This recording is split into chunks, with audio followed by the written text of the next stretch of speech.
Brad, it's the end of the year, and we're going to do is. some predictions.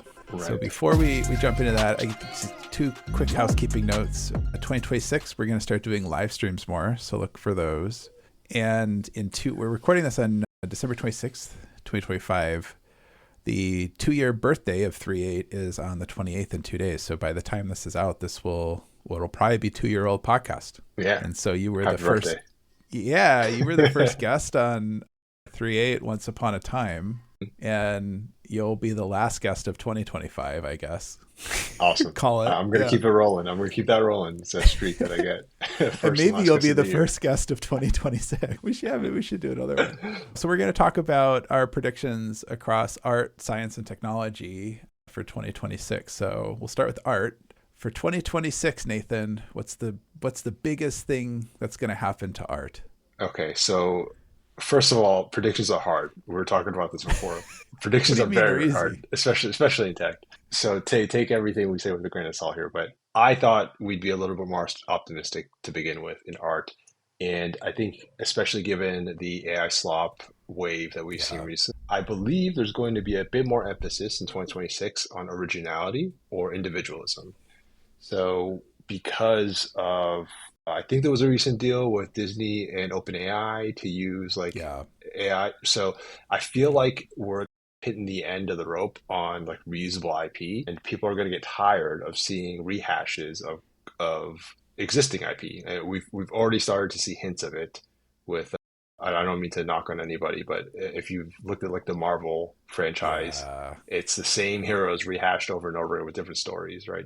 Yeah. So I do feel like there's going to be a wave of originality when it comes to art in 2026, and I'm looking forward to that. I was thinking similar. I think by the end of 2026, I think people are going to get sick of the advances in AI. Like people will appreciate it. It'll be like everything else. When we created the synthesizer in music, was like really popular. It was overdone.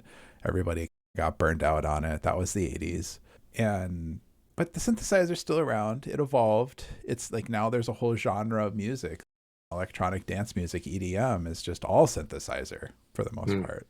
But I agree. I think for my prediction though, I think we're still going to have a pretty big division of AI Luddite and AI positive or pro AI stuff in art.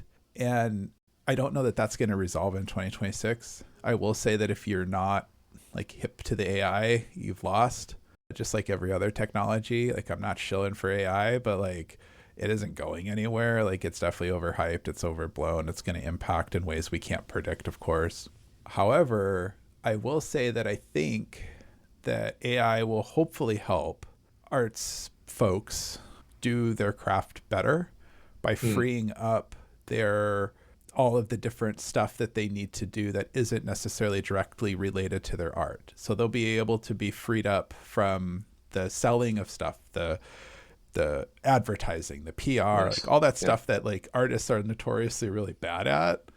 Well, technology has been here, solving some of these problems, but now that we have AI has become much more accessible. It's much more embedded. We've talked about products like Lovable, where you can go type a little dissertation of what you want, and the app mostly works and mostly spits out fine. I'm hoping we see more and more of those tools so that people who do art are freed up to do the art and not necessarily as much as a business.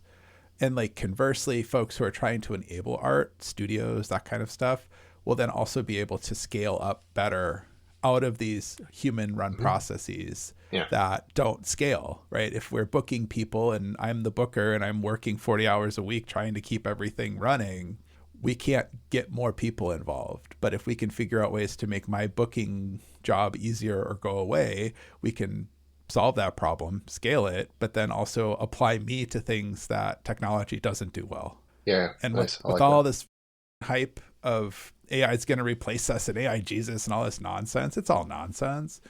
We're losing the thread, and this is making technology even more accessible to people who wouldn't consider themselves technologists or comfortable with technology. Can I throw in another one? This Yeah. is a half joke one. I feel like there's in 2026 there's going to be an anonymous artist who creates art and just happens to be an AI, and no one really knows. Just like we see with music already, right? People were already what was it, Velvet Sundown or whatever it was. Yeah. Yeah. Yeah. But I don't think it's happened for visual art yet. So Yeah. maybe that'll happen in 2026. For sure. No, I think that's plausible. If it's not already happened and we If just it's not don't already know. happened, yeah, Yeah. and we don't know about it. All right. What's your prediction for 2026 for the best thing to happen to science? Oh, science. Okay, I thought we were going to go tech. So earlier we were chatting it, and I was like, I bet you all of our predictions are going to be around AI, and at least mine are. So I'm going to put a big disclaimer out there because it's such a transformative technology. Yeah. But for science, I'm a little bit less optimistic. If anything, it's a little bit more pessimistic. There has been this war on science recently, at least here in Yeah. the US, and I feel like that's going to continue on, given from what I've seen and some of the work that I've been trying to do with, we're going to call it basic research, translational Yeah. research, trying to take and work with labs, natural labs, and seeing some of that slow down. I'm a little worried that's going to carry over into 2026 and probably remain so. Trying to Yeah. put a little bit of an optimistic spin on it that does enable maybe more creative ways for people to come in and try and pick up the slack that we've been relying on for government funded research to do some of the basic research. So my prediction is we will have a slowdown in advances in science, and maybe there'll be some sort of resurgence, a grassroots resurgence of people who are in the field try and spin off and do something outside of it. So there's some interesting things happening there as well. That's what I think. Interesting. Yeah. I, You've been close to this space in 2025. I'm curious to yeah. hear what. I guess I'll react to what you said, which maybe is my Okay, prediction. Like I think it's doom for science as well because sure. the funding stuff, the politics stuff, there's been a lot of trust lost with science due to the Mm, ways in which like COVID was handled. There's mm, always been skepticism and doomers, but I think the reason that we got a COVID vaccine as fast as we did was because we were developing novel technologies to try to fight other coronavirus viruses. And the mRNA vaccines were a technology developed over roughly 10 years. And the reason that the technology mattered was because we were able to very quickly reproduce the antibodies effectively or disrupt the signal of the virus so that it wouldn't infect people. If you're a conspiracy theorist with COVID, I don't really give a shit. Don't comment. That's how the technology worked. And the only reason that it worked was because of SARS. It came out in, what was it, early 2000s, was a big, it's been around for a long time, but it mm, was a big outbreak in China and parts of Asia. And people said, gee, let's figure out a better way. There's got to be a better way to these viruses, like HIV is one. The coronaviruses are another family. They adapt so fast that vaccines are very hard because while they might not be a perfect match and prevent you from getting completely sick, they oftentimes will help you reduce symptoms. So like the flu vaccine, I hear every year, oh, it doesn't work. It's a yeah, miss. yeah. Well, there's different types of coronaviruses for and the flu viruses. The vaccines generally will help you get less sick or maybe not sick at all if you're exposed to that variant. And so we developed that technology and it works. The controversy, I think, really stems from the way that certain people within the government handled the whole thing. During COVID, the early days of COVID, masks don't help, don't wear them. I vividly remember this. And then, the evidence or whatever the opinion changed. And the reality was masks probably were fine the whole time, and you probably should have been wearing them the whole time because they reduce your ability to transmit a virus, Yeah. just period. And that was the wrong thing to do. And instead of admitting that or explaining why, and my understanding was it was said because there was a shortage of PPE, we call it, Yeah, personal yeah. protective equipment, or masks. And we wanted to make sure doctors and nurses and people on the front lines of this mystery thing that Mm, created a bunch of mistrust. And then this same guy says this magic vaccine will prevent you from getting sick. And it turns out it didn't prevent you from getting sick. You could still get sick if you have the COVID vaccine. Again, the reality is you're probably less sick or you're exposed to a different variant. So you might not get sick from the variant that the vaccine is tooled against, but as we've discussed, it evolves very quickly, and you might get it. So it's like, if to make this really simple, if you have a vaccine against Dobermans, the dog, and then a Chihuahua come's along, Chihuahua's still a dog. It's a much less scary dog, and maybe the bite isn't as bad, right? You don't get as sick, quote unquote. It's a different thing. And so I think that is going to continue. In my mind, it's very clear that vaccines work. They don't work 100% of the time. They don't work for 100% of people. And instead of admitting that and doing the hard work and trying to explain why some people still get polio if you get vaccinated against polio, because nothing is absolutely effective, even though if you understand statistics, it effectively is universally protective. But that means some people are still going to get it, or it's not going to work for some people. You don't typically get sick from the vaccine. I want to be very clear on that. And people will cherry pick things, create a bunch of controversy without the full context. And people who hear this stuff don't want to get sick. That's why you have a doctor. That's why you have a medical team. Like, I hate the do your research thing because there's so much disinformation in the world. Yeah, you'll find to confirmation bias is real. You'll find what you want to find. But the fact that we're even talking about the vaccines have been around for what, 300-400 years in like modern form. Like the Greeks and the Egyptians were experimenting with all sorts of like exposure therapy to try to get people immune from stuff. And again, a lot of times with these viruses, it's not the virus that kills you, it's another virus that you get. If you have a weakened immune system, you get pneumonia because you get a bacterial infection in your lungs from trying to fight the flu or COVID or whatever, and you die from pneumonia. You don't really die from COVID.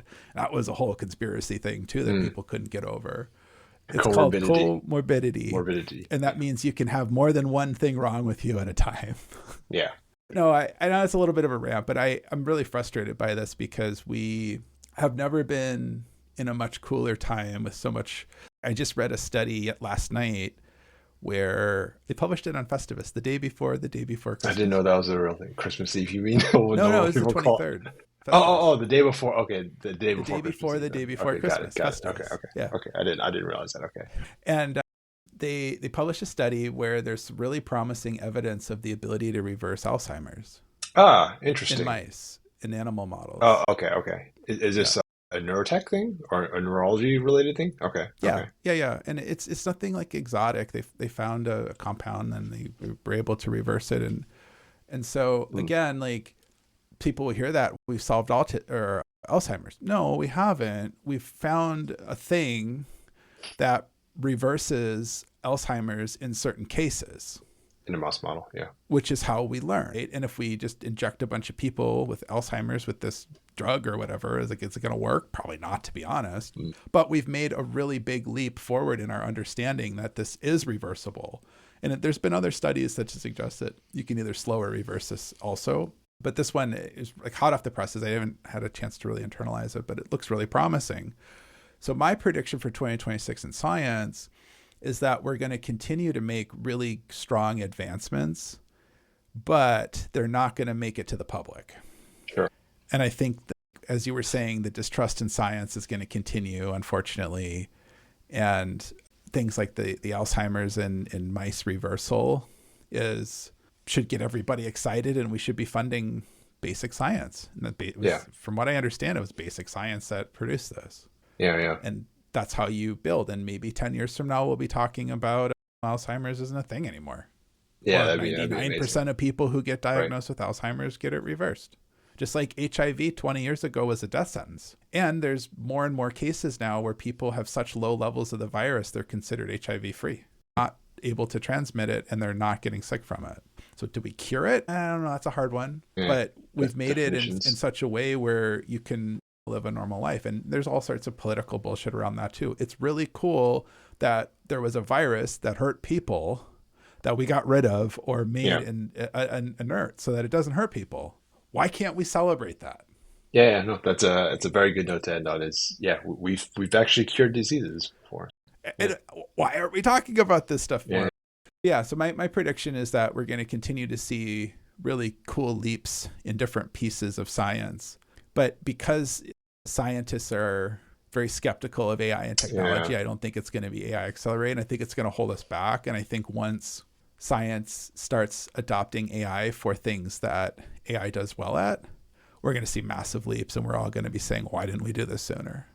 Yeah. That's reminds me of some of the That's my conversations we've prediction had for before. 2027. All right, already making longer term predictions. Yeah, Cool. and just to be clear, like AI isn't going to take over science and obsolete scientists, but like everything else we talk about with AI, there's all sorts of stuff that scientists have to do that could be freed up by something else. And there's a lot of people who work in science who don't do science. There's all these rules and regulations, and anyone who's lived knows there's all this crap you have to do in life. Someone's got to do it. If you don't pay someone to do it, then the people who are supposed to be doing the breakthrough science has to do it.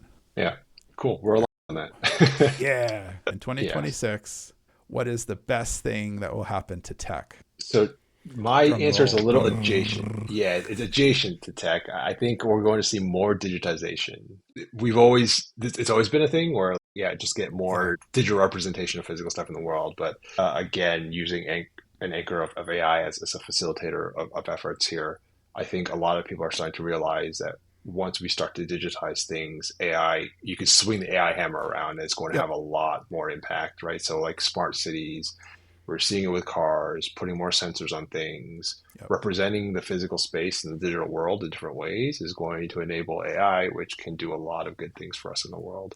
So embodied AI, I think, is still far off, but we're making heavy investments towards it. So my prediction for 2026 is maybe a big company that comes out and starts talking about better sensors or something along the lines of digitizing physical spaces somehow, some way, shape, or form. Combined with VR and stuff, maybe they were too early on the timing, but I think that's a big emphasis for 2026 is digitizing stuff. Yeah, I generally agree. And I think for people to try to grasp a little bit more too, it's like one of the reasons why driverless cars work so well is because we've spent an inordinate amount of time making driving trivial. So we have lines in the road. We have roadways that are relatively smooth. We have intersections that tend to have rules and laws at direct. Right. We have all of these procedures that, so most people don't realize, they don't think about it because you learn how to drive and you just intuit a lot of this stuff because it's so baked into our culture. When it first started driving, we didn't have all this. There was accidents all the time and people were getting hit and killed and it was terrible. So we fixed it. So AI was actually able, I think, to probably be more easily adapted to those environments because there's a bunch of rules. And driving's still hard. People still get in accidents. Random stuff happens all the time. But it's pretty well understood. It's like playing a game, right? It's like the rules are there. People break the rules are cheap, but for the most part, the rules are the rules and they make sense. Everything else isn't like that. I think that's why a lot of people are so overwhelmed all the time because our society and our world is so complicated and we constantly are spinning out new processes of things you need to learn and be able to do and cope with and understand quickly that AI is not really good at that, surprisingly. No way. I know it is and it isn't. It's a really fascinating thing. It'll learn ways to cheat, but the OpenAI or was it Anthropic's vending machine? I don't know. Maybe they both did it where they had AI try to manage a vending machine, and the first thing it tried to do is basically extort people to buy. If you don't buy the candy bar at $300, then you can't have a candy bar ever again, or I'm gonna email your family and extort you and shit. And we've agreed we don't do that, but AI had to figure that out the hard way.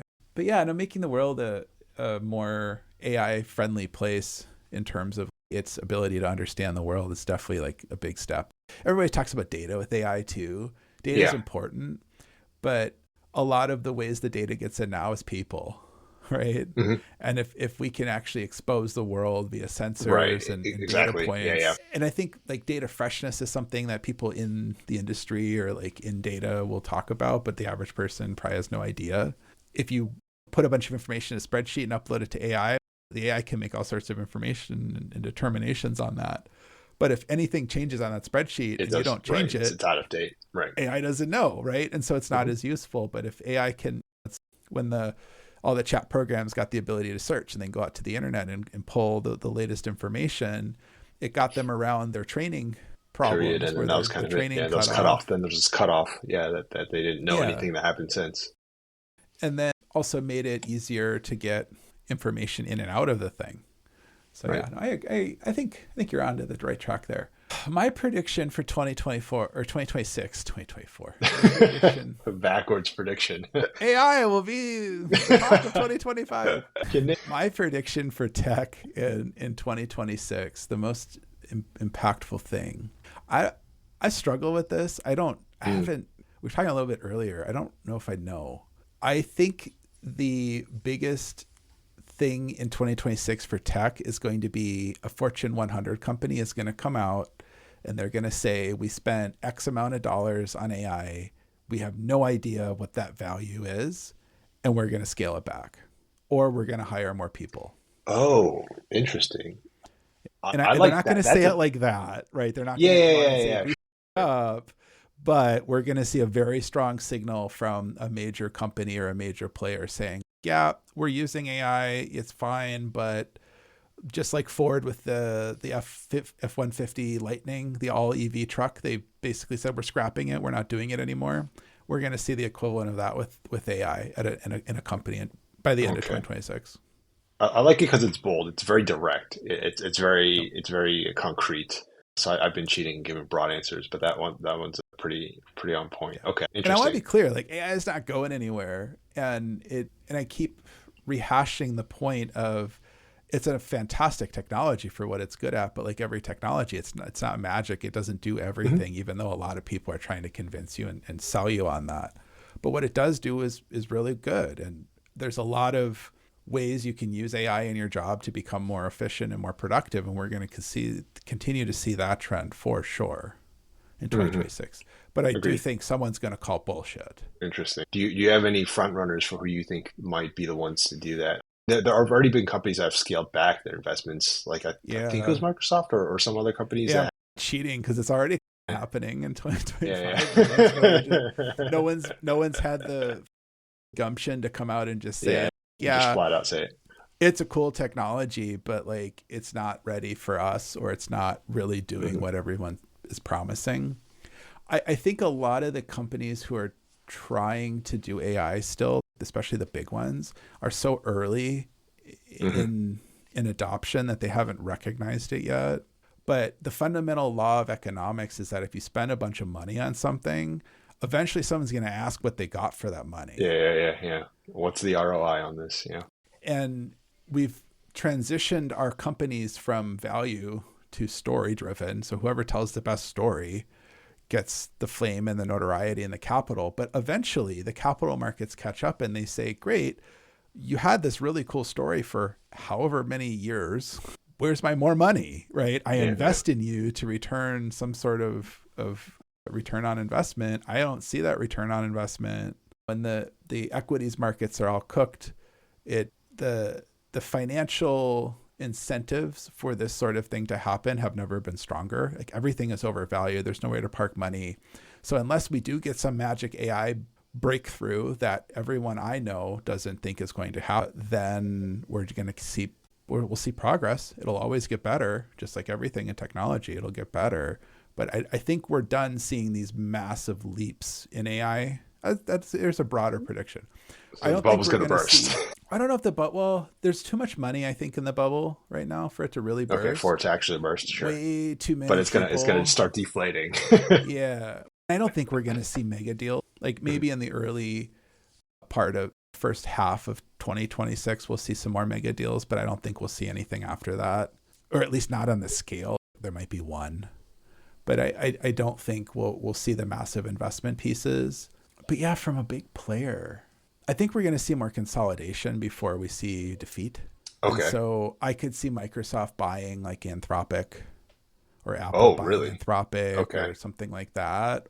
OpenAI might be absorbed or merged into something too, because the massive tech companies are going to want to acquire the tech once the R&D curve stabilizes. Sure. I think we've seen the R&D curve stabilize. Like, yes, there's still advancement. Yes, there's still more R&D we need to do. But everyone's going after data centers and chips. Yeah. Right. It's like, how can I just run the damn thing, let alone train the next thing? And as we've seen in the most recently, like Gemini 2.5 to Gemini 3 was a pretty big leap. OpenAI 4 or whatever to 5 was a decent leap. 5 to 5.1, 5 to 5.2. Incremental. Yeah, better. But is it like going from 3 to 4? No. Is it Gemini 1 to Gemini 2? No. And that's just the natural technology curve. And we'll have another bump, right? And then Gemini 5 will be awesome, and then we'll plateau, and then it'll bump. It's Moore's law, effectively. But the amount of compute and energy and all this shit that we need to get to that next bump is pretty capital and physics intensive. And eventually people, I think, are going to get sick of that too. And they're not going to want their electric bill to go up anymore. Yeah. And that's a good prediction. Other uses for electrons. Yeah. Costs are going to go up for energy. They already are. And it's yes, we need to have more energy in the United States. I think the administration's take on getting rid of solar and wind and only focusing on natural gas and oil and nuclear is insane. Like, we should have a free market for energy. And if you want to do large scale solar and large scale wind, that's awesome. That's called diversification, folks. Like, environmentalism, energy, all this other shit aside, like, the way that you are a capitalist is you have diversity of stuff. And when you get a monopoly, it breaks. We all know that. I'll make the rules. They teach you that in MBA school, yet everybody wants to go create a monopoly because they think it's great. But the reality is you hurt yourself as much as the rest of the market when you have monopolies. But maybe we'll figure that out in 2026. Yeah, that's one of the predictions I think will not come true. 2028. Push it out a little bit farther. Yeah, sure. As long as we have humans, I think there's always going to be the goal for someone trying to build a monopoly. Well, happy end of 2020 V5. Yes. Yes. I still think of time in post-COVID terms. Kind of, stopping. Yeah. I feel like we're still in a pause loop state, and we're just on the 5th version of whatever insanity came out of COVID. Yeah. We get out of that in 2026. Darkest timeline kind of thing. Yeah. I don't even know it's that. It's just, we've talked a lot about this, but it's something happened during that period of time that caused. Like the movie thing. Where are my new movies? It's all rehashing. Like, I was looking at movies last night on Christmas after dinner. Oh, we should watch a movie or something. And I think it was Apple TV. And I am not tapped into this stuff, but scrolling through, and it was like thing 1, thing 2, thing 1, thing 2, thing 3. Some thing variation of another title that is a sequel. Right, and I'm like, Apple TV is like 4 or 5 years old, and they're already in sequels. And great. If people are really into something, cool. Expand on it, make it better, iterate 100%. But we don't try new things, it seems like, anymore. Yeah. And creativity needs to flourish through new stuff. And a lot of times that new stuff doesn't pan out. Okay, you learn from it. And then in your 15th attempt at doing something maybe completely unrelated, you get the new blockbuster hit. Iron Man didn't exist forever. And the original Iron Man, if you were to go back and look at it now, talking about Marvel characters, you'd be like, this is the most boring, dumb thing I've ever seen. That's interesting. I don't think I've ever seen Marvel Iron Man 1. It's different. Yeah, no, it's different. And that's part. Some people are into that. Cool. But it was a different time with different culture, with different people. And it's evolved over time. And that's awesome. But give me my new Iron Man. And all the comic book people are probably shouting right now, telling me about all this stuff I don't know anything about. But get it in the mass market. Get it something. I'm not a comic book nerd. I know about them. But give me something new that's not based on the kind of universe ideas that we've seen for the last 10 years. Right. It's my challenge for 2026. That was one of my predictions. It's going to happen. We'll see. We will see. Anything else to wrap it out? We're almost 2 years old. Yeah, it's kind of crazy. 2025. Yeah. No, I think one of the things that we've been going on for 2 years, and we always come back to the same ideas, right? Like creativity, intention. It's reassuring to me that there's always a topic to talk about when it comes to this kind of stuff, and hitting the 2 year mark and still having good conversations and things that we want to talk about. It's refreshing. It's nice. Yeah. So I appreciate it. And thanks to the audience in 2025 and 2024 and 2023. It's the audience-ship, the listenership, the viewership, whatever verbs we need there has grown. And over the last, I guess, quarter of third quarter of 2025, we started doing YouTube stuff, and the viewership has grown tremendously on YouTube, more than I ever thought it would, which is awesome. I love it. The listenership continues to grow as well across all the different platforms. It's awesome. And again, podcast@3reate.com. Let us know what you're thinking. If you have ideas or stuff you want to talk about, let us know, and we'll start doing live streams more frequently in 2026 sometime. Yeah, show up for those and be engaged and talk about stuff. And that was the goal for 2025 for 3reate, was to be more interactive. It just didn't happen. Oh, I didn't realize that. I know it was something we talked about, but I didn't know that was our goal. I put together I put together like a business plan. Oh, shoot. You remember that? I think I sent it to you. I should dig that out. I may not have looked at it. I know. I may not have looked at it. No, this was mid 2023 when I was thinking about doing a podcast. And it wasn't, I wasn't thinking about doing a podcast. I was thinking about how do I inspire creativity in society? And the idea is maybe best suited for another time. Yeah, those would be good topics to discuss, I think, in general. Yeah, maybe we should open with 2026 on that. But the idea was very different. And then the podcast came out of it as like a way to do exposure of the ideas around creativity. But I've always wanted it to be participatory in some way. Yeah. It's hard with a mass audience. It's hard to get started. Like if you already have a bunch of money and funds and notoriety and fame and stuff. Yeah. We'll figure that nut out in 2026, I think. But we've done some live streams. We've had participation, and I enjoy it more. Good. Frankly. Yeah. That's the reason why you do these, right? Because you appreciate you talking to me weekly for 6 months in 2025, and I'm looking forward to 2026. Yes, me as well. I guess that's not true. We've been talking weekly for a long time. We've been a long time. Yeah, we've been talking for a long time before. That's true. I was gonna say, that's true. We have been talking for a long time. Cool. All right. Take care. See you next year. All right. Yes. See you all next year. You can find us at 3reate.com. It's like the word create, but with a 3 instead of the C. As always, we encourage you to listen, watch, do. We'll see you next time. You can support this podcast at patreon.com/3reate or at ko-fi.com/3reate. Thanks for listening.